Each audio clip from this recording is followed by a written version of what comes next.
जय हिंद दोस्तों। कैसे हैं आप सब लोग। आशा करता हूँ सब बढ़िया होंगे। ठीक है। अब हम लोग इससे पहले हम लोग अर्थशास्त्र की चर्चा कर रहे हैं। अर्थशास्त्र में भारतीय अर्थव्यवस्था की चर्चा कर रहे हैं। भारतीय अर्थव्यवस्था के हम लोग सब्जेक्ट वाइज जो भी टॉपिक थे वो हमने टॉपिक पहले ही चर्चा कर चुके थे इससे पहले वाले वीडियो में। अब हम लोग उन्हीं टॉपिकों को एक एक करके विस्तृत चर्चा करेंगे। जो पहला टॉपिक हम लोग रखते हैं, भारतीय अर्थव्यवस्था का परिचय। आज हम लोग भारतीय अर्थव्यवस्था का परिचय देखते हैं। तो कैसे उत्पत्ति हुई, क्या हुआ, अर्थशास्त्र से कैसे उत्पत्ति हुई भारतीय अर्थव्यवस्था की, वो हम सब लोग देख लेते हैं। चलिए देखते हैं। भारतीय अर्थशास्त्र जो था, अर्थशास्त्र अर्थशास्त्र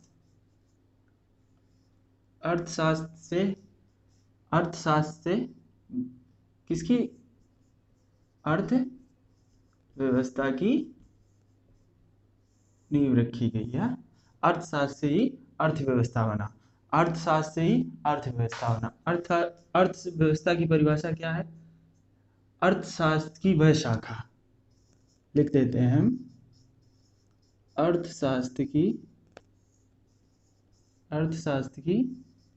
वह शाखा जिसमें मानवीय मूलों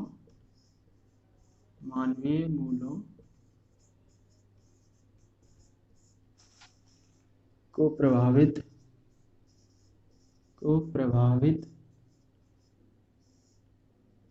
करने वाले आर्थिक, ये जो आर्थिक है ना, इस पे विशेष ध्यान दीजिएगा। आर्थिक चरों का अध्ययन करते हैं। ठीक है, ये हमारी अर्थव्यवस्था की परिभाषा हो गई। अर्थव्यवस्था की क्या परिभाषा हो गई? अर्थशास्त्र की वह शाखा जिसमें मानवीय मूल्यों को प्रभावित करने वाले आर्थिक चरों का अध्ययन करते हैं या आर्थिक चरों का अध्ययन किया जाता है। वो क्या हो गई? अर्थव्यवस्था। अर्थव्यवस्था की उत्पत्ति कहाँ से हुई? अर्थशास्त्र। अर्थशास्त्र क्या है हम लोग देख लेते हैं। अर्थशास्त्र की रचना किसने की? अर्थशास्त्र की रचना विष्णुगुप्त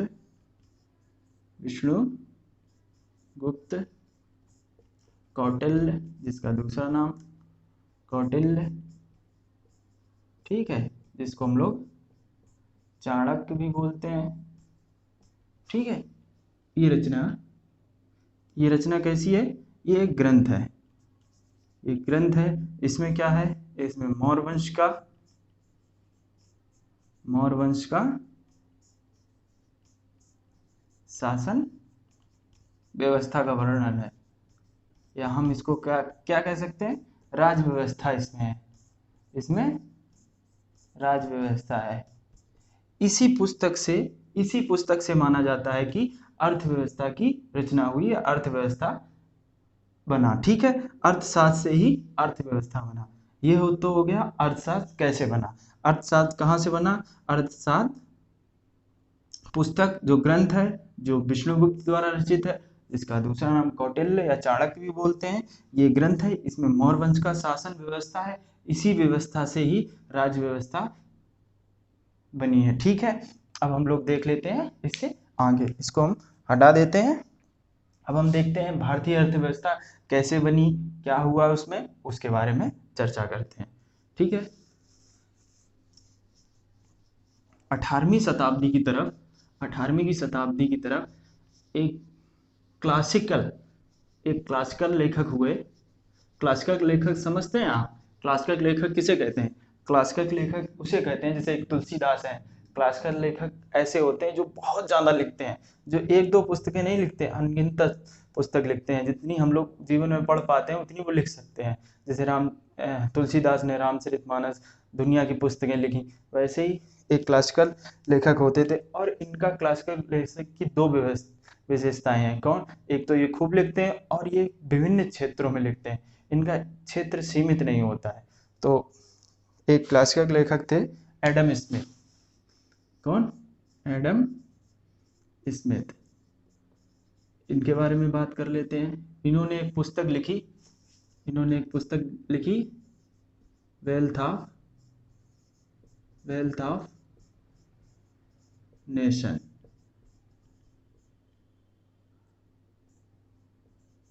वेल्थ ऑफ नेशन, इन्होंने पुस्तक लिखी वेल्थ ऑफ नेशन। ठीक है, इस पुस्तक में क्या लिखा इन्होंने?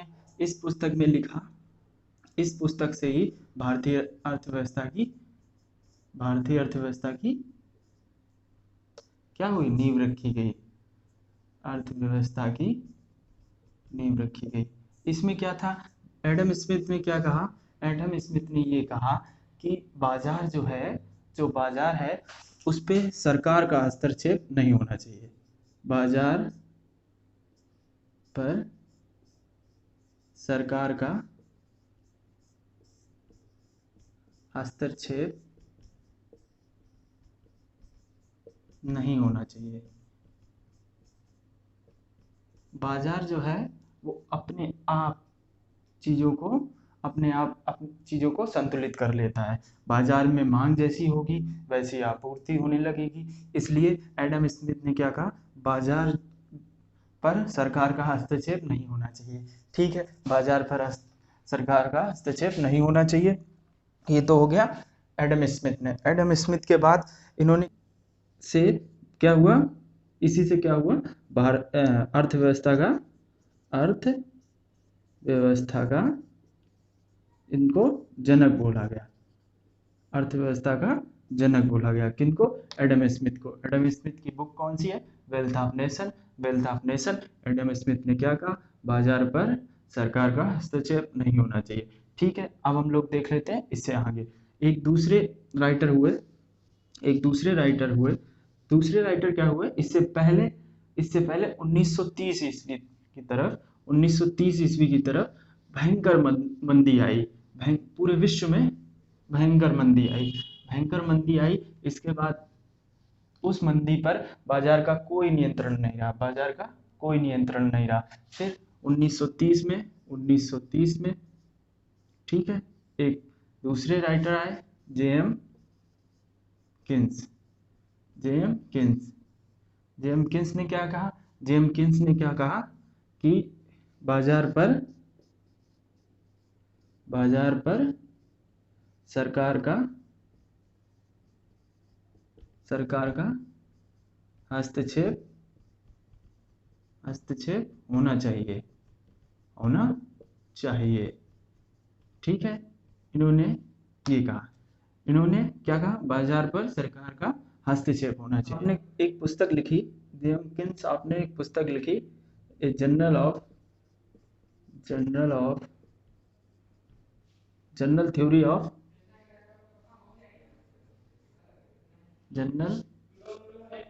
Of employment. इन्होंने एक पुस्तक लिखी, जनरल थ्योरी ऑफ एम्प्लॉयमेंट। इसमें इन्होंने क्या कहा? इसमें इन्होंने कहा कि बाजार पर सरकार का हस्तक्षेप होना चाहिए। जेएम किन्स की बात से अमेरिका ने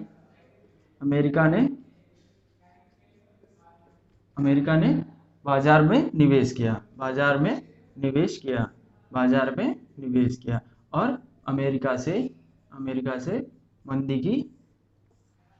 मंदी की कमी होने लगी। ठीक है, तो ये जेएम किन्स क्या हो गए?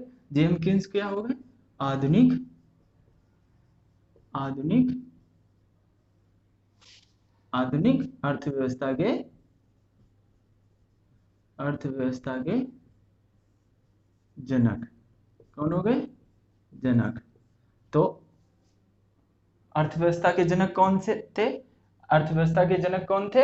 एडम स्मिथ की पुस्तक कौन सी थी? Wealth of nation. उन्होंने क्या कहा था? उन्होंने बाजार पर सरकार का हस्तक्षेप नहीं होना चाहिए। बाजार स्वयं संतुलन बनाती है। उससे क्या हुआ? उससे 1930 में महामंदी आ गई। महामंदी से निपटने के लिए दूसरे राइटर या दूसरे अर्थशास्त्री, इनको हम लोग अर्थशास्त्री बोल सकते हैं। अर्थशास्त्री आए, ठीक है। इन्होंने क्या कहा, इन्होंने पुस्तक लिखी। इन्होंने पुस्तक लिखी, कौन सी पुस्तक? A general theory of employment. A general theory of employment. इन्होंने क्या कहा, इन्होंने कहा बाजार पर सरकार का हस्तक्षेप होना चाहिए, बाजार सरकार के अधीन काम करना चाहिए, या बाजार में सरकार को निवेश करना चाहिए। तो फिर इससे पहले इनकी बात मानकर अमेरिका ने बाजार में निवेश किया। अमेरिका ने बाजार में निवेश किया, जहां से महामंदी में थोड़ी थोड़ी कमी आई, और विश्व ने भी फिर धीरे धीरे निवेश किया और मंदी खत्म हुई। ठीक है, ये तो हो गई अर्थव्यवस्था की बात। अब हम लोग जान लेते हैं भारतीय अर्थव्यवस्था के बारे में, कि भारतीय अर्थव्यवस्था कैसी व्यवस्था है, उसके भी पॉइंट देख लेते हैं। ठीक है, तो अब हम लोग देखते हैं अर्थव्यवस्था के प्रकार। ठीक है, अर्थव्यवस्था के प्रकार देख लेते हैं। इसको हटा देते हैं।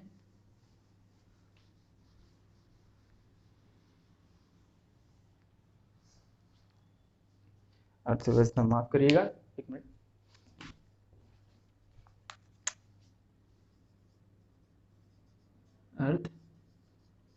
अर्थव्यवस्था के प्रकार। ठीक है, अर्थव्यवस्था के प्रकार, इसके दो प्रकार हैं। इसके हम दो प्रकार देख लेते हैं। एक समष्टि, ठीक है, दूसरा व्यष्टि। ठीक है, एक समष्टि, एक व्यष्टि। इसमें क्या होता है, इसमें विशेष, इसमें क्या होता है और इसमें क्या होता है, इसको दोनों को एक साथ देखते हैं। इसमें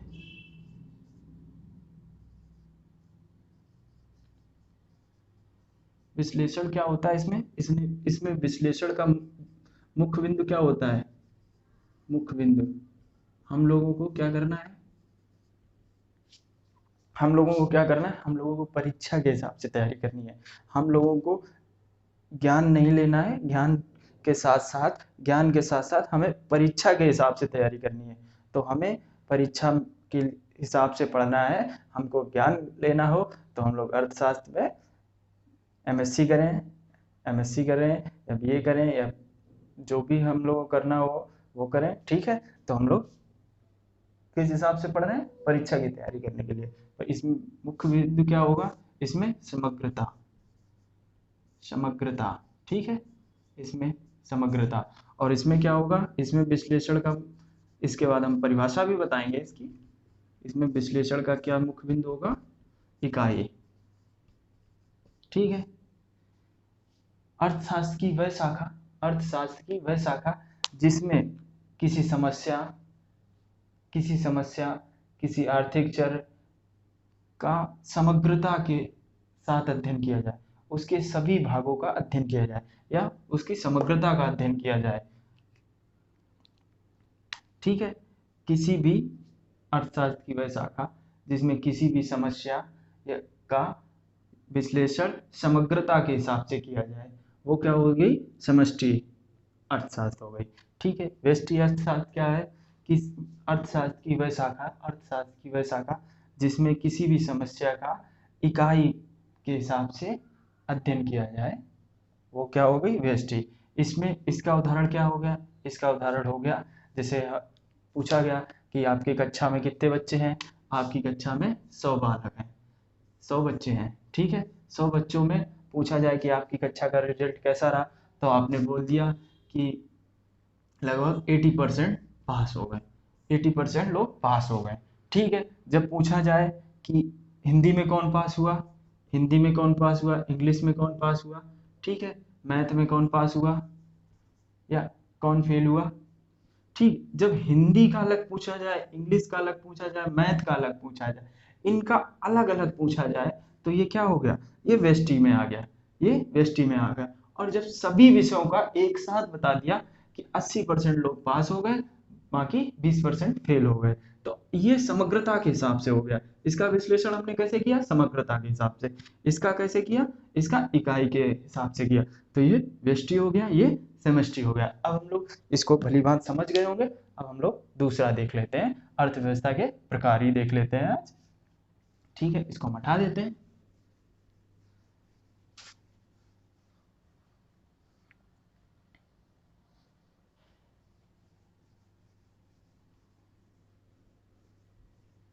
इसको हम हटा देते हैं।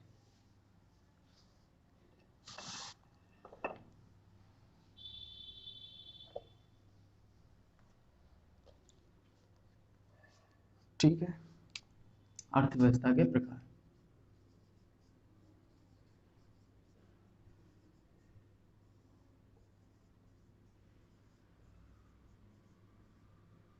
इसके 3 प्रकार हैं।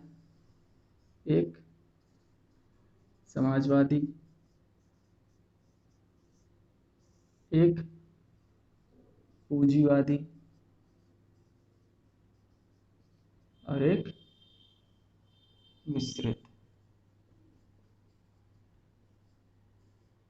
ठीक है, एक पूंजीवादी, एक समाजवादी और एक मिश्रित। ठीक है, इनके बारे में देख लेते हैं।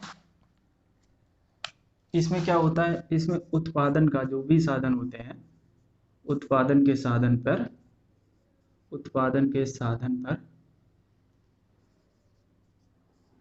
किसका नियंत्रण होता है? उत्पादन के साधन पर सरकार का नियंत्रण होता है। ठीक है, ये किसका होता है? सरकार का नियंत्रण होता है। समाजवादी में क्या होता है? उत्पादन के साधन पर सरकार का नियंत्रण होता है।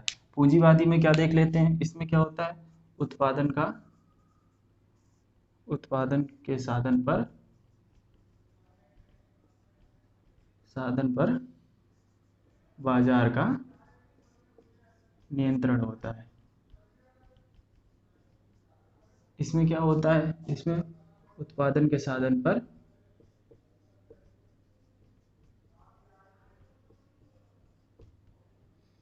बाजार के साथ या सरकार के साथ किसका? बाजार का नियंत्रण होता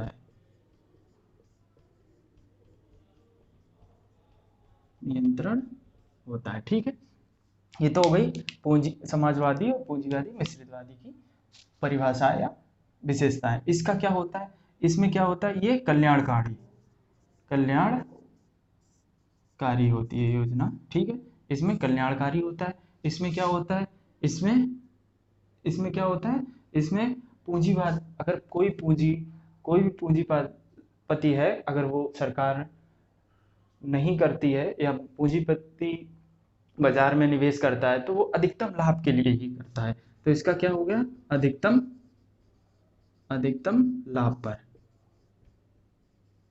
ये हर पूंजीपति अधिकतम लाभ पर ही काम करता है। और ये मिश्रित क्या होता है? ये लाभ के साथ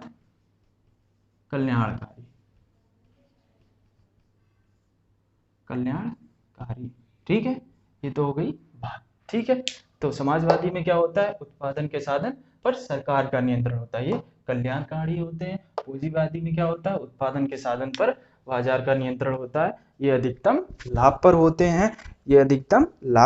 हैं। और मिश्रित में क्या होता है? उत्पादन के साधन पर सरकार के साथ साथ बाजार का नियंत्रण होता है। ठीक है, बाजार का नियंत्रण होता है इसमें। ये तो हो गई अर्थव्यवस्था के प्रकार। अब हम लोग अगले अर्थव्यवस्था के देख लेते हैं।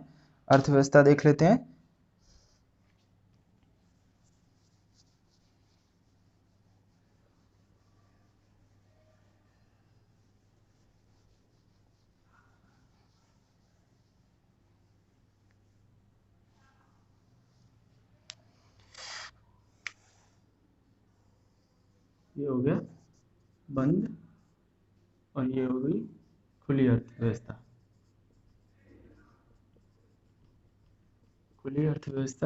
और ये बंद अर्थव्यवस्था। ठीक है, इसमें क्या होता है इसके बारे में भी जान लेते हैं। बंद अर्थव्यवस्था में होता है शेष विश्व के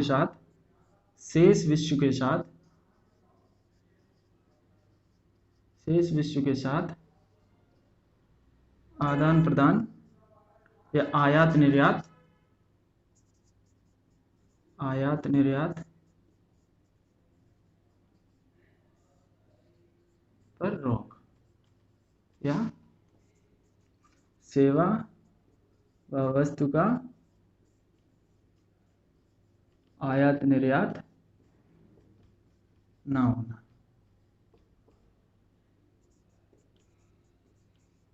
विश्व में कोई भी ऐसा देश है जो शेष विश्व के साथ आयात निर्यात या जिसकी अर्थव्यवस्था बंद अर्थव्यवस्था हो? ऐसा शायद अब कोई देश नहीं है। ठीक, खुली अर्थव्यवस्था में क्या होता है, शेष विश्व के साथ, शेष विश्व के साथ,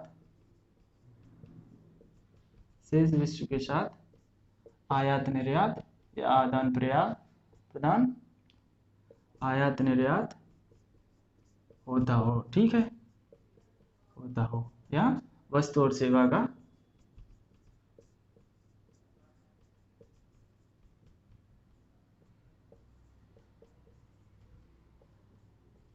आयात निर्यात, ठीक है, ये होता हो। तो ये भी हम लोग समझ गए कि बंद अर्थव्यवस्था में क्या होता है कि वो आयात निर्यात पर रोक होती है।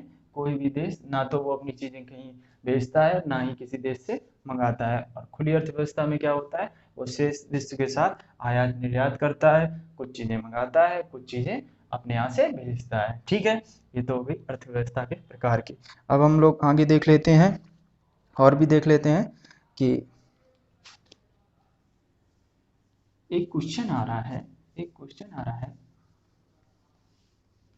चलिए उसको बाद में देखते हैं क्वेश्चन को, पहले अर्थव्यवस्था के प्रकार जान लेते हैं। कभी कभी हम लोगों ने देखा होगा या पढ़ा होगा, न्यूज़पेपर में लिख के आता है, या न्यूज़ एंकर बोलते हैं कि भारत जैसा इस दुनिया का देश, या उस दुनिया, या प्रथम दुनिया का देश, या द्वितीय दुनिया का देश, या तृतीय दुनिया का देश ये कर रहे हैं, या यहाँ तक पहुँच गए हैं। तो ये दुनिया का देश क्या होता है, इसके बारे में भी देख लेते हैं कि दुनिया के देश कैसे होते हैं। तो प्रथम दुनिया का देश, प्रथम दुनिया का देश है, दूसरी दुनिया का देश, दूसरी, इसको पहला लिख देते हैं, प्रथम हटा देते हैं, पहली दुनिया का देश, दूसरी दुनिया का देश, और तीसरी दुनिया का देश,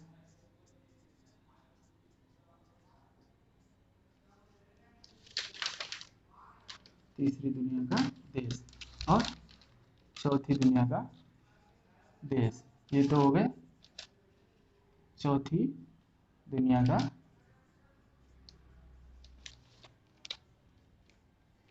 देश, ठीक है। ये तो हो गए देशों का विभाजन, ठीक है। अब हम लोग देख लेते हैं कि इसमें क्या होता है, इसको अलग अलग देख लेते हैं। ये तो हो गया विभाजन, तो हम इसको हटा देते हैं, अलग अलग एक पेज में ही आएगा, इसको हटा देते हैं, फिर लिख लेंगे तो ठीक है। पहली दुनिया के देश में क्या होता है, पहली दुनिया के देश में क्या होता है वो देख लेते हैं। इसमें क्या होता है, इसमें जो होती है वो क्या होती है, आर्थिक, कैसी, आर्थिक प्रणाली कैसी होती है, पूंजीवादी, पूंजीवादी आर्थिक प्रणाली होती है, आर्थिक प्रणाली होती है, ठीक है। इसके साथ साथ क्या होता है, इसके साथ साथ ये लोग विकसित होते हैं, विकसित, विकसित देश होते हैं, ठीक है। विकसित देश के साथ साथ क्या होता है, इनका उच्च जीवन स्तर होता है, कैसा होता है, उच्च जीवन स्तर होता है, जीवन स्तर। और ये लोग क्या करते हैं, इसके साथ साथ क्या होता है, इनका उपलब्ध, उपलब्ध, उपलब्ध संसाधनों का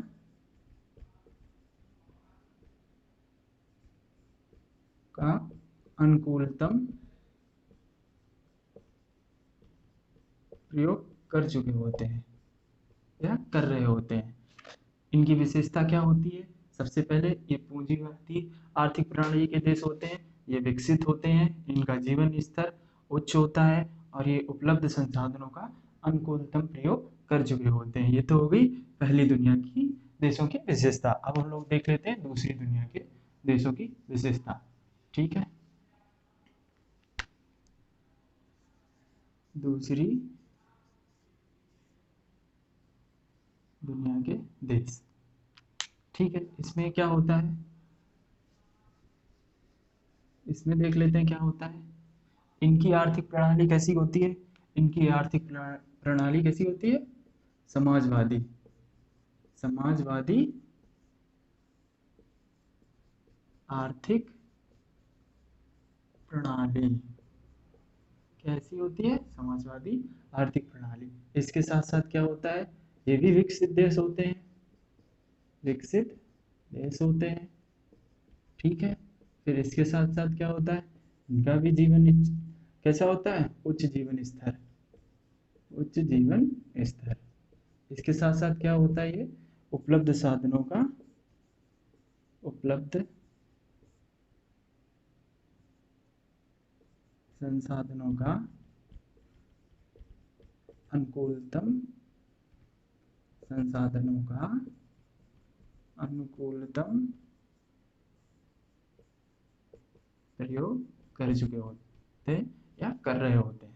ठीक है, दूसरी दुनिया के देशों की क्या विशेषता होती है, ये समाजवादी आर्थिक प्रणाली के देश होते हैं, विकसित देश होते हैं, इनका जीवन स्तर कैसा होता है, उच्च होता है, और उपलब्ध संसाधनों का अनुकूलतम प्रयोग कर चुके होते हैं। तो तीसरी दुनिया का देश की क्या विशेषता होती है, तीसरी दुनिया का देश, तीसरी दुनिया का देश। ठीक है, तीसरी दुनिया का, इसकी आर्थिक प्रणाली कैसी होती है, इसकी आर्थिक प्रणाली कैसी होती है, मिश्रित आर्थिक प्रणाली, मिश्रित आर्थिक प्रणाली। ठीक है, इसके साथ क्या क्या होता है, ये विकासशील होते हैं। कैसे होते हैं, विकासशील देश होते हैं। ठीक है, विकासशील देश के साथ कैसा होता है, इसका निम्न जीवन स्तर होता है, निम्न जीवन स्तर होता है। ठीक है, इसके साथ साथ क्या होता है, उपलब्ध संसाधनों का, उपलब्ध संसाधनों का, संसाधनों का, माफ करिएगा, संसाधनों का अनुकूलतम प्रयोग शेष होता है। कैसा होता है, शेष होता है। अनुकूलतम प्रयोग कैसा होता है, शेष होता है। इसको ध्यान रखिए। तो तीसरी दुनिया के देश का क्या होता है, मिश्रित आर्थिक प्रणाली होती है, विकासशील देश होता है, निम्न जीवन स्तर होता है, और उपलब्ध संसाधनों का कैसा होता है, प्रयोग शेष होता है। ठीक है, भारत कैसी दुनिया का देश है, भारत तीसरी दुनिया का देश है। भारत कैसा है, तीसरी दुनिया का देश है। कभी कभी हम लोग देख लेते हैं न्यूज़पेपर या न्यूज़ एंकर बोलते हैं, क्या बोलते हैं कि भारत जैसे तीसरी दुनिया का देश मंगल ग्रह पर पहुंच गया, या भारत जैसा तीसरी दुनिया का देश ये उपलब्धि हासिल कर चुका है। तो किस हिसाब से कहता था, क्योंकि मिश्रित आर्थिक प्रणाली होती थी, विकासशील देश होता था, निम्न जीवन स्तर है, और उपलब्ध संसाधनों का अनुकूलतम प्रयोग शेष था। ठीक है, अब हम लोग देख लेते हैं चौथी दुनिया का देश। कैसे, कौन सी दुनिया का देश, चौथी दुनिया का देश। ठीक है, तो इसको हटा देते हैं, चौथी दुनिया का देश देख लेते हैं। चौथी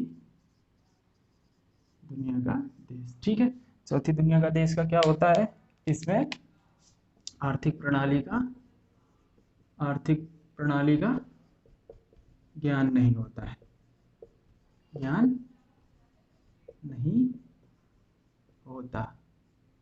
ठीक है, आर्थिक प्रणाली का ज्ञान नहीं होता। इसमें अति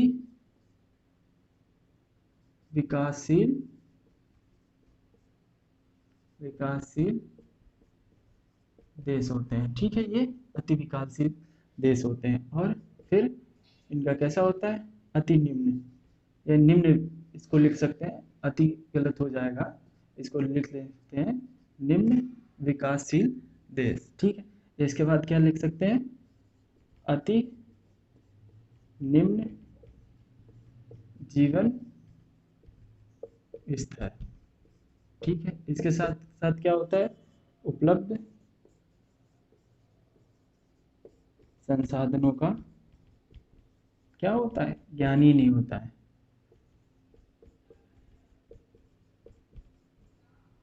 उपलब्ध संसाधनों का ज्ञान नहीं। ठीक है, ये तो हो गया चौथी दुनिया का देश। अब हम लोग इसके आगे देख लेते हैं और भी चीजें।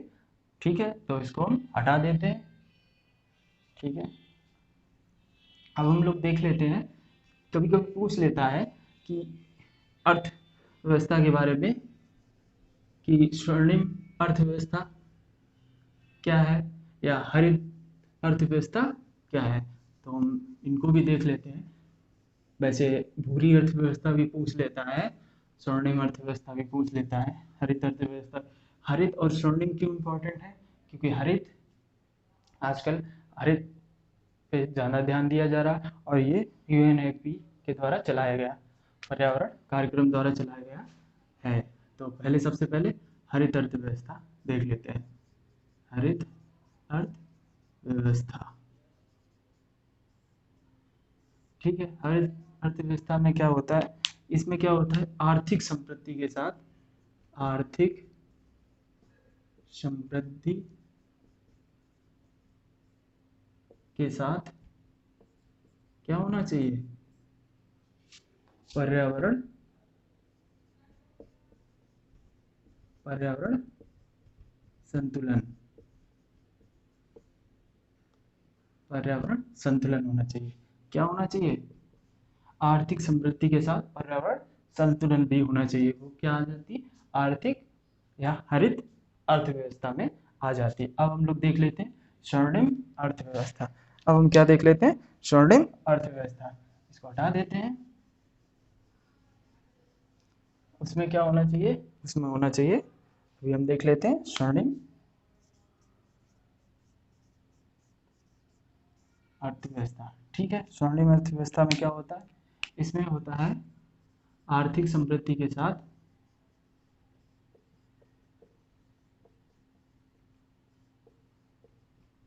आर्थिक समृद्धि के साथ क्या होना चाहिए, गैर या गैर पेट्रोलियम या गैर संसाधनों का प्रयोग नहीं होना चाहिए। या हम क्या लिख सकते हैं, पेट्रोलियम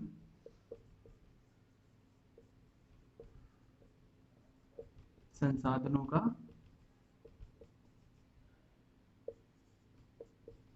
प्रयोग नहीं होना चाहिए। ठीक है, इसके उदाहरण क्या हो जाते हैं, स्वर्णिम अर्थव्यवस्था के उदाहरण देख लेते हैं। इसमें जैसे लिथियम, लिथियम की बैटरियां, ठीक है, ठीक है, पवन पवन के द्वारा पवन चक्की जैसे, ठीक है, ये हरित अर्थव्यवस्था के प्रकार में आ जाती हैं। ठीक है, ये हरित व्यवस्था के, जैसे सौर ऊर्जा, पवन ऊर्जा, इन चीज़ों का प्रयोग। ठीक है, इसमें एक इम्पोर्टेंट और भी है, सौर ऊर्जा।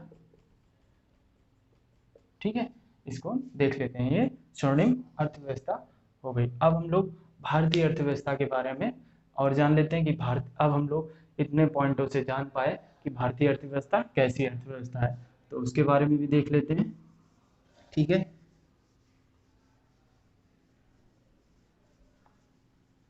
भारतीय अर्थव्यवस्था, भारतीय अर्थव्यवस्था कैसी है, ये एक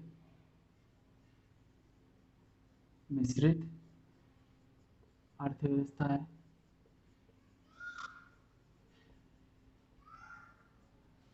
खुली अर्थव्यवस्था है,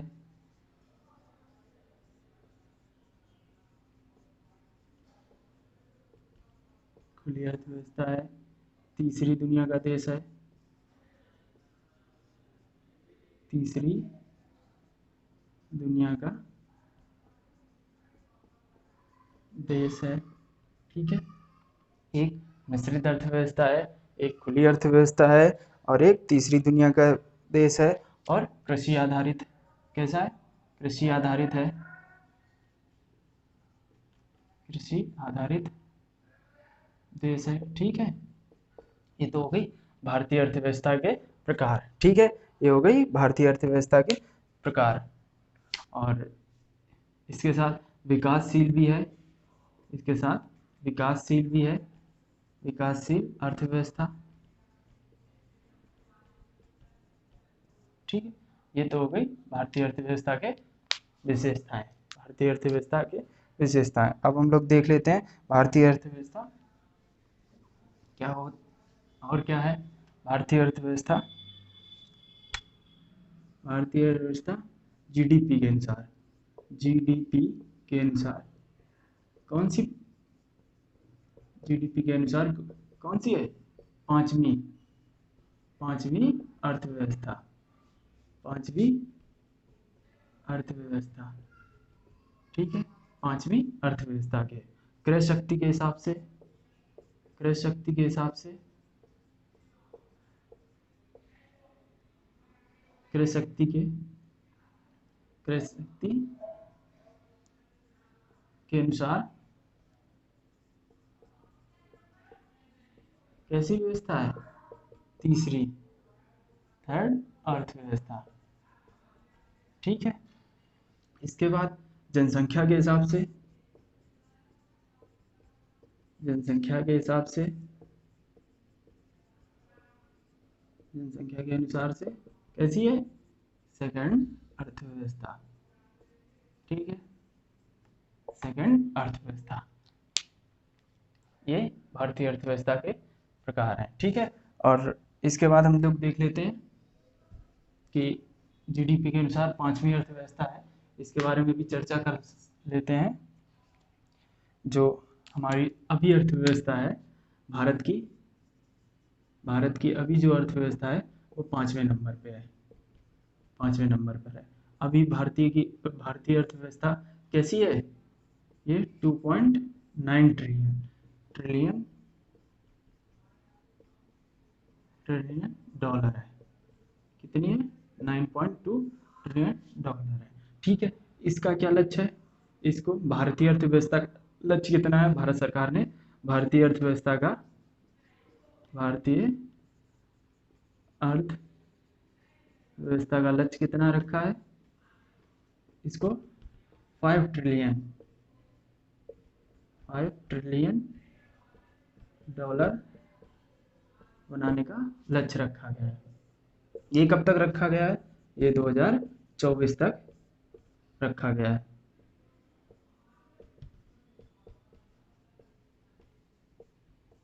ये तो हो गई भारतीय अर्थव्यवस्था की।